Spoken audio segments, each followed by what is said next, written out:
अभी हमारे साथ वो व्यक्ति हैं जो अपनी ज़िंदगी में काफ़ी स्ट्रगल कर कहीं झूठ और कहीं सच का सामना करते हुए आज इस मुकाम तक आई है और उनसे कुछ उनके बारे में जानना चाहेंगे। सबसे पहले क्या परिचय हुआ मैम आपका? मेरा नाम डॉक्टर प्रीति शेखर है और मैं वर्तमान में बिहार प्रदेश भाजपा मीडिया पैनलिस्ट के दायित्व का निर्वहन कर रही हूँ। मेरा आवास भागलपुर है और भागलपुर नगर निगम की मैं उप महापौर रह चुकी हूँ। वर्तमान में चौथी बार लगातार मैं वहाँ से वार्ड पार्षद के पद पर निर्वाचित भी हूँ और प्रदेश कार्य समिति सदस्य के भी दायित्व का निर्वहन कर रही हूँ। नमस्कार, मैं हूँ आपके साथ शुभम चौहान।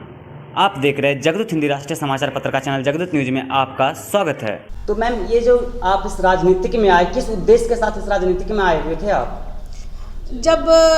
मैं स्टूडेंट लाइफ में थी तो उस समय मैं देखती थी कि राजनीति में लड़कियों की भागीदारी बहुत कम है, महिलाओं की भागीदारी नगण्य थी उस समय मुझे लगा कि जब मैं पढ़ाई के दौरान ही छात्र संगठन विद्यार्थी परिषद से मैं जुड़ी और उसमें मुझे लगा कि लड़कियों को भी आगे आना चाहिए। उस समय मैं तो पढ़ाई कर रही थी, तो मैं उस उद्देश्य से कि राजनीतिक क्षेत्र में महिलाओं की उपस्थिति ज़्यादा हो, महिलाओं के विषय को लेकर वो ज़्यादा संवेदनशील होती हैं तो उनके मुद्दे भी बाहर आने चाहिए। यही बात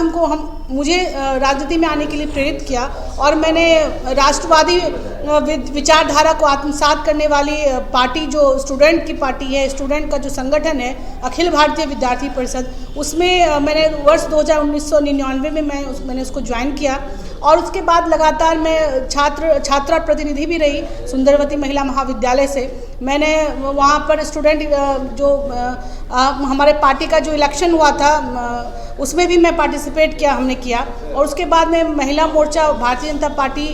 के विभिन्न दायित्वों का निर्वहन किया। तत्पश्चात जब 2007 में जब नगर निकाय चुनाव में जब महिलाओं की भागीदारी जब उठने की यानी कि आरक्षण का जब लाभ मिला हमें, तो उस समय हम अपने आरक्षित सीट से हम वहाँ पर हम उम्मीदवार बने और जनता ने हम अपने सर आँखों पर बिठाया, क्योंकि उस समय भी हमारे परिवार की जो पृष्ठभूमि रही है वो सामाजिक और राजनीतिक रही है, तो उसका लाभ 2007 में मैंने उठाया और उसके बाद से लगातार 2012 में फिर उसी सीट से फिर 2012 से 17 में मैं उप महापौर भी चुनी गई और उसके बाद फिर 2017 में हमारे सीट फिर से आरक्षित हो गया। तो आरक्षित होने की वजह से मुझे दूसरे वार्ड में जाकर दूसरे क्षेत्र में जाकर मुझे लड़ना पड़ा, लेकिन जो अंदर का जो ये जज्बा था कि हमेशा जब जिस भी दायित्व को पर आप बैठे उसका निर्वहन ईमानदारी से करें, तो यह जो मन में जज्बा था हमने हमेशा से अच्छा करने की कोशिश की। जो भी दायित्व मिला उसका अच्छे से निर्वहन करने की कोशिश की और ख़ासकर महिलाओं के लिए, उनके उत्थान के लिए,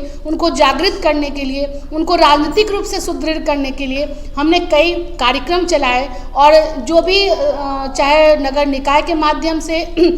चाहे केंद्र सरकार के माध्यम से हमने हर एक उपलब्धियों को जन जन तक पहुंचाने के लिए मेहनत की और आज उसी का परिणाम है कि लगातार जब पार्टी ने भी मुझे महिला मोर्चा के बाद पार्टी के विभिन्न दायित्वों का निर्वहन करते हुए प्रदेश में भी मुझे प्रदेश कार्य समिति के पद का दायित्व मिला और उसके बाद इस बार आदरणीय प्रदेश अध्यक्ष जी सम्राट चौधरी जी के नेतृत्व में मुझे बिहार प्रदेश भाजपा मीडिया पैनलिस्ट का जो दायित्व मिला है उसके लिए मैं सभी को धन्यवाद भी देती हूँ। और राजनीतिक सफ़र यूं ही चला, इस बीच में हमने अपनी शिक्षा दीक्षा भी ग्रहण की और कई सारे कार्यक्रम भागलपुर में महिलाओं के उत्थान के लिए अलग से संगठन बनाकर भी लोगों को जागरूक करना, उनके अधिकारों के प्रति। हमारे संविधान ने महिलाओं को बहुत अधिकार दिए हैं, बहुत सारे कानून बने हैं, लेकिन उसका उपयोग करना महिलाएं नहीं जानती। जो जागरूक हैं, पढ़ी लिखी हैं, वो करती हैं, लेकिन आज भी लोगों में हिचकिचाहट है कि राजनीति में हम कैसे प्रवेश करेंगे। लेकिन मैं धन्यवाद देना चाहती हूँ भारतीय जनता पार्टी के उस संस्कार के प्रति कि उन्होंने हम जैसी महिलाओं को घर से निकालकर बाहर राजनीतिक दुनिया में हमें एक अवसर दिया। और आज तो देखिए कि संसद में भी 33% महिला आरक्षण जो नारी शक्ति वंदन अधिनियम पारित हो चुका है और उस माध्यम से महिलाओं के प्रति जो हमारी पार्टी ने जो यह कार्य अभूतपूर्व कार्य किया है, निश्चित रूप से महिलाएं आगे बढ़ेंगी। और हम जैसी महिलाएं जिन्होंने सदैव संघर्ष का रास्ता अपनाया है, जिनको कि बहुत ज़्यादा राजनीतिक बहुत समझ नहीं रहने के बावजूद भी हम लोग प्रेरित होकर इस कार्य में जब जुटे हैं तो निश्चित रूप से हमें अब आगे बढ़ने के लिए भी मौका मिलेगा, और जहां हम नहीं भी पहुंच पाए थे वहां भी पहुंचकर अपनी आवाज़ को बुलंद करेंगे और पार्टी का नाम और अपनी जो ड्यूटी है उसका 100% निर्वहन करते हुए समाज में अच्छा करने की कोशिश मैडम कहीं ना कहीं आपका 23 से 24 साल इस राजनीति में आए हुए हो चुका है। जी बिल्कुल। तो ये 23 से 24 साल में क्या कुछ अनुभव रहा और कितना संघर्ष किए? हमारा निजी खासकर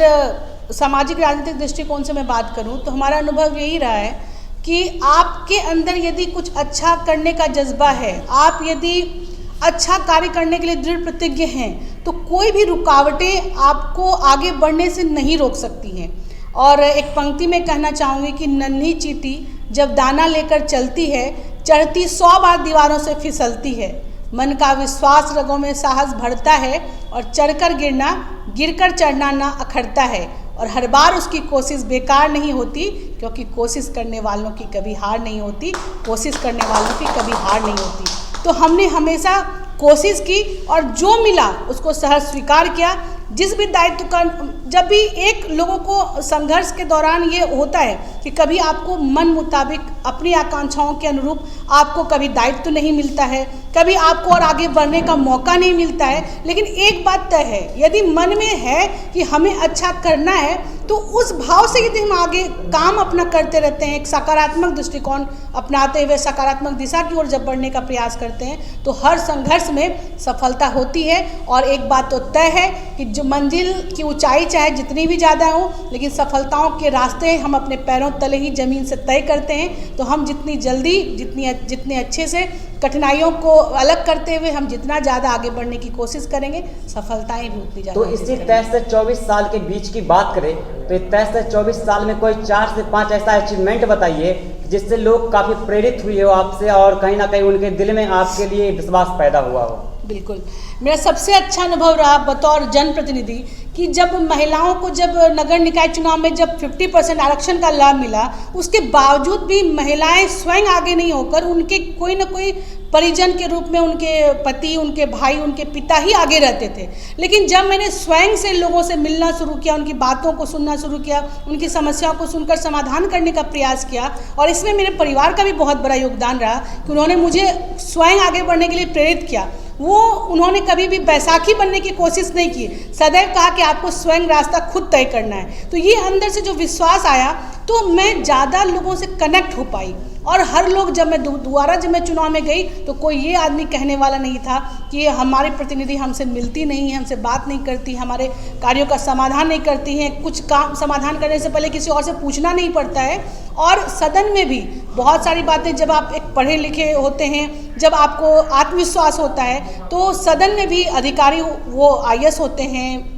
या फिर बिहार प्रशासनिक सेवा के अधिकारी होते हैं, तो उनसे भी बात करने के लिए, उनसे अपनी बातों को सकारात्मक ढंग से मनवाने के लिए, जनता की समस्याओं के समाधान के लिए उनको भी लगना चाहिए कि आपके सामने वाला प्रतिनिधि जागरूक है, पढ़ा लिखा है, तभी वो आपको वेट देते हैं। तो इन सब चीज़ों का अनुभव मेरे लिए बहुत ही अच्छा रहा कि हम इसका अनुभव का लाभ लेते हुए हम फिर आगे बढ़ पाए हैं। तो मैडम कहीं ना कहीं बहुत से ऐसे लोग हैं जो सोचते हैं कि आपसे मिलने के बाद उनको मदद हो पाएगा और उनको काम हो पाएगा उनका, तो क्या वो कैसे आपसे मिल पाएंगे, कैसे सहायता लेंगे आपसे? मेरे से मिलने के लिए कोई दिक्कत नहीं है। हमारे घर के मतलब दरवाजे, सीढ़ी का सहायता लेना पड़ेगा या फिर डायरेक्ट वो आपसे मिल सकते हैं? वही बात तो मैंने अभी आपसे कहा कि मैंने शुरुआती दौर से ही अपने कार्य क्षेत्र की जो भी सीढ़ियों को हमने पार किया है वो स्वयं किया है, और सपोर्ट हमें पूरे परिवार और समाज का मिला है, लेकिन निर्णय हमने हमेशा स्वयं लिए हैं। अगर तो उस समय आज लोग इस बात को लेकर आश्वस्त हैं कि हमसे मिलने के लिए उन्हें किसी भी सीढ़ी की आवश्यकता नहीं, उन्हें किसी भी पैरवी की आवश्यकता नहीं। वो 24 घंटे में जब चाहें रात के 12 बजे भी अपने दरवाज़ा खटखटाएंगे तो प्रीति शेखर उनके लिए खड़ी नजर आएगी। यह जनता के बीच विश्वास है, हमने बनाया है। आपसे आखिरी 2 सवाल और है, कुछ मीठे मीठे सवाल के बाद कुछ तीखे सवाल भी हैं। क्या इस देश में बेटी सुरक्षित है क्या? देखिए, बेटी के बारे में बोलूं तो एक बतौर एक नारी शक्ति, आज पूरे देश में महिलाओं की जो स्थिति, जो कहा गया है कि यत्र नार्यस्तु पूज्यन्ते रमन्ते तत्र देवता, और लेकिन उसके बावजूद भी आज कहीं ना कहीं महिलाओं की जो दशा थी पहले कि लोग उसे सुविधा, उपभोग, उपयोग की वस्तु समझते थे, लेकिन आज के परिप्रेक्ष्य में नारियों की स्थिति बहुत बदली तो जरूर है, लेकिन ऐसा नहीं कि आज भी महिलाओं के साथ अत्याचार नहीं हो रहे हैं, महिलाओं के साथ दुर्व्यवहार नहीं हो रहा, ऐसा भी नहीं है। लेकिन ये बात है कि आज महिलाएं बहुत जागरूक हैं, वो सजग हैं, वो अपने शिक्षा के माध्यम से अपने आप को सशक्त कर रही हैं, आत्मनिर्भर बन रही हैं। और जहाँ तक सुरक्षा देने की बात है तो हमारी केंद्र सरकार, भारतीय जनता पार्टी, प्रधानमंत्री मोदी जी उसके लिए सदैव सजग रहते हैं। कई सारे कार्यक्रम उनको सुरक्षा देने के लिए बहुत सारे इंतजाम उनके द्वारा किया जा रहा है। निश्चित रूप से बेटी सशक्त हैं और आगे भी रहेंगी। कहीं ना कहीं मोदी जी कहते हैं कि हम इस देश के बेटी के पिता हैं। हम आपसे ये पूछना चाहते हैं, क्या मणिपुर में जो लड़की के साथ हुआ, अगर उनकी बेटी उस जगह पे रहती तो क्या मोदी जी इस तरह शांत बैठते क्या? ये बात बहुत अच्छा सवाल आपने किया है, लेकिन मणिपुर का जो वहाँ का जो वर्तमान जो राजनीतिक परिदृश्य है उसके बारे में भी मैं आपको बताना चाहती हूँ कि मणिपुर में जो दो समुदाय के बीच, मैतई और एक और समुदाय के नागा के बीच में जो आपसी जो द्वंद्व है, वहाँ पर उन्होंने क्या किया, समाज में अपने आप को प्रतिष्ठापित करने के लिए, अपनी राजनीतिक रोटी सेकने के लिए उन्होंने अपने ही समाज की बेटियों को नंगा करके सामने कर दिया। मैं उनसे पूछना चाहती हूँ कि आपका जमीर कहाँ मर गया था कि आप सिर्फ राजनीतिक उद्देश्य की पूर्ति के लिए आपने अपनी बेटियों को नंगा करके सामने कर दिया और आप प्रधानमंत्री मोदी जी को दोष दे रहे हैं। अरे प्रधानमंत्री मोदी जी ने तो पूरी फौज उतार दी, वहाँ की कानून व्यवस्था को सुधारने के लिए, पूरे सिस्टम को सही करने के लिए उन्होंने अपनी सारी शक्तियाँ लगा दी। और आज उनके माध्यम से मैं भी पार्टी की एक वर्कर होने के नाते, एक महिला होने के नाते मैं अपील करती हूँ कि राजनीति अपनी जगह है, लेकिन नारियों की अस्मिता भी अपनी जगह है, उनका सम्मान, उनकी प्रतिष्ठा अपनी जगह है, लेकिन उसके साथ खिलवाड़ नहीं करें, ये मैं कहना चाहती हूँ। लेकिन वहाँ के मुख्यमंत्री जी से जब पूछा गया तो वो तो बोले ऐसा ऐसा कांड यहाँ तो रोज होते रहता है। मैंने आपको बताया ना, वहाँ पर दो जातियों के बीच संघर्ष में लोग महिलाओं का इस्तेमाल कर रहे हैं स्वयं। यानी कि अगर हमें मतलब कि सिपाहियों को रोकना है, सैनिकों को रोकना है, तो वो स्वयं नहीं जाके लड़कियों को आगे कर रहे हैं, वो भी नग्न अवस्था में। तो ये कैसा प्रतिकार है?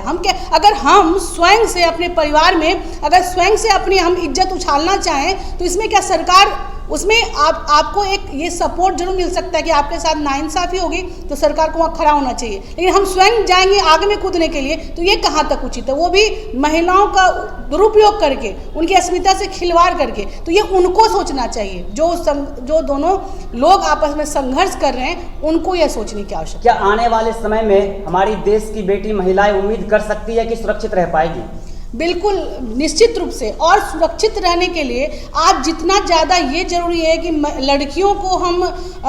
अनुशासन का या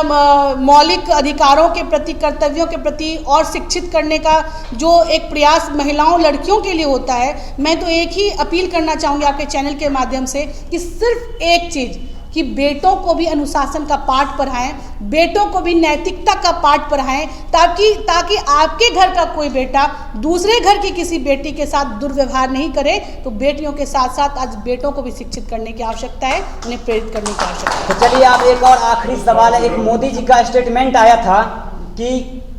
हम 1 रुपये 10 पैसे में बिजली देंगे। हम आपसे ये पूछना चाहते हैं कि 1 रुपये 10 पैसे में बिजली कहाँ मिल रही है? ये तो हमने नहीं सुना आपका ये स्टेटमेंट। मैं आपको वीडियो दिखाऊंगा, और लेकिन हाँ, एक बात है, यदि उन्होंने कहा है तो ये मैं आपको 100% दावे के साथ कह सकती हूँ कि भारतीय जनता पार्टी में नरेंद्र मोदी जी के नेतृत्व में उन्होंने जो कहा है वो उन्होंने किया है। चाहे आज उन्होंने महिलाओं के आँखों से धुएं की रोशनी में जो उनके आँख खराब हो रहे थे, उसके लिए उज्ज्वला योजना की शुरुआत करके महिलाओं को राहत देने की बात हो, उनको शौचालय देने की बात हो, उनको प्रधानमंत्री आवास योजना से आच्छादित करने की बात हो, युवाओं को मुद्रा लोन देने की बात हो, स्टैंडअप